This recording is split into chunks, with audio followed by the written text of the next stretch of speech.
Dear friends, we are reflecting upon the series of the 7 last words of Jesus. We have reflected on the 3 acclamations of Jesus, and this is the 4th acclamation that we find in Matthew chapter 27 verse 46. Jesus cries out, my God, why have you forsaken me?" We find this in Matthew chapter 27. Let's read this episode. From noon on, darkness came over the whole land until 3 in the afternoon. About 3 o'clock, Jesus cried with a loud voice, Eli, Eli, lama sabachthani. That is, my God, why have you forsaken me? When some of the bystanders heard it, they said, "This man is calling for Elijah." At once one of them ran and bought a sponge, filled it with sour wine, and put it on a stick, and gave it to Jesus to drink.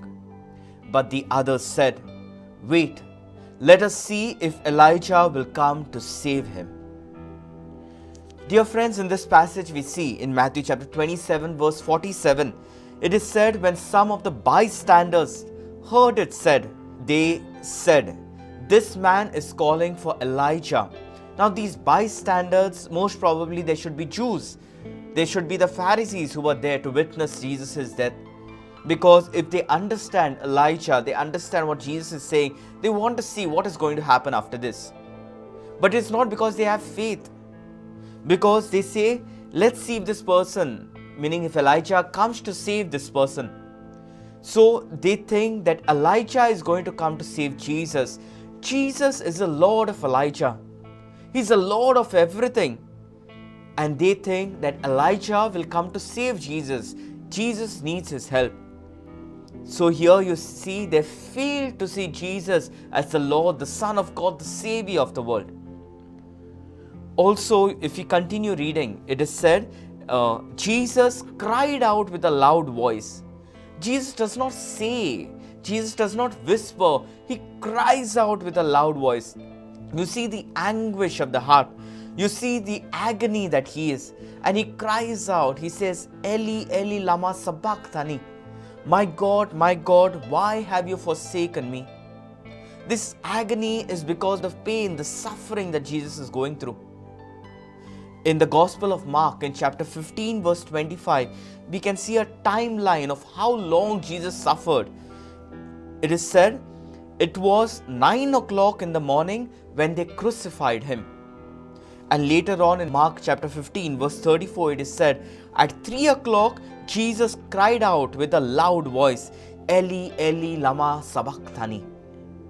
So Jesus was in agony. He was hanging on that cross from 9 o'clock in the morning till 3 o'clock in the afternoon. It's 6 hours in total that Jesus was hanging on that cross. With the sun on him, with the people mocking him, his hands nailed to the cross, his legs nailed to the cross. The crown of thorns, and Jesus is there suffering on the cross for 6 hours, the 6 hours of agony. And at the end, he cries out aloud, saying, my God, why have you forsaken me? If you look into the scriptures, these are the words of Psalm 22. Psalm 22 verse 1 begins in this way, my God, why have you forsaken me? Why are you so far from helping me for the words of my groaning? Dear friends, this psalm begins as a plea of anguish, a plea of despair, a plea of help from the Lord. It begins in dejection, in sadness, but the end of the psalm, it ends in triumph, in victory of God, trusting in the Lord that He is the God. We find in Psalm 22 verse 27, all the ends of the earth shall remember and turn to the Lord, and all the families of the nations shall worship before Him. It begins maybe in dejection, but it ends in triumph and victory. And they say maybe Jesus was quoting this psalm. He was saying Psalm 22, and so he begins with it, my God, why have you forsaken me? Maybe some scholars say that he wanted to show the Jews that are present there those who are waiting for Elijah. He wanted to show them that y'all are fulfilling the prophecy that was in Psalm 22. How the Son of God, how the Messiah will be crucified, how he will suffer at the hands of his transgressors. But if you think in another angle, a dying man nailed to the cross, will he be saying a poetry? It may be a psalm, but will he be saying a poetry or psalm when he is hanging on the cross? Another human angle that can be seen, a human reflection that can be given to this is Jesus was in such deep anguish. Jesus was in such deep pain that he cries out to God and he says, my God, why have you forsaken me? We see this anguish also in Luke chapter 22 verse 44 when Jesus is in the Garden of Gethsemane and there he is kneeling down praying to God. The words say, in his anguish he prayed more earnestly and his sweat became like great drops of blood falling down on the ground. And yet this prayer of his, this anguish, this grief of his ends in trust. He says, God, what is your will, let it be done. He trusts in the Lord and he leaves himself into the hands of his Father. May God's will be done. Dear friends, in our life, we too suffer many times. We too go to this grief, to this dejection, and we too question God many times.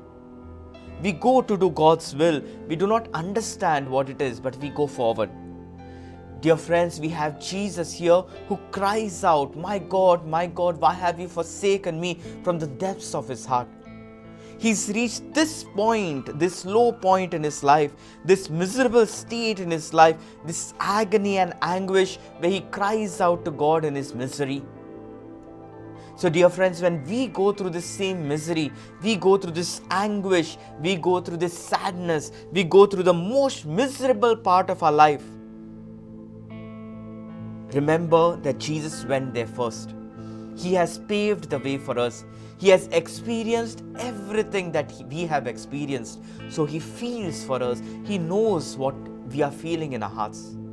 This is our Lord, who did not just give us salvation on the just outwardly, but he went to the depths of his soul to feel what a human person feels in that pain, in that agony. And in this, he cries out to God, Eli, Eli, lama sabachthani. My God, why have you forsaken me? Dear friends, let us reflect on these words of Jesus. And many times when we feel that loneliness, we feel that dejection, we feel that God is not answering, God is not looking at me, remember Jesus who was on the cross and he cries out to the Lord. Each and every time when we feel that loneliness, let us get on our knees. Let us spend time with Jesus in prayer and let us too cry out to the Lord. Because even if we start in dejection, we may start with anguish, we may start in pain. Like Psalm 22, we will end in triumph, we will end in glory, we will end in trusting the Lord. Thank you, friends, and let us continue to reflect on these words and this entire week. My God, why have you forsaken me?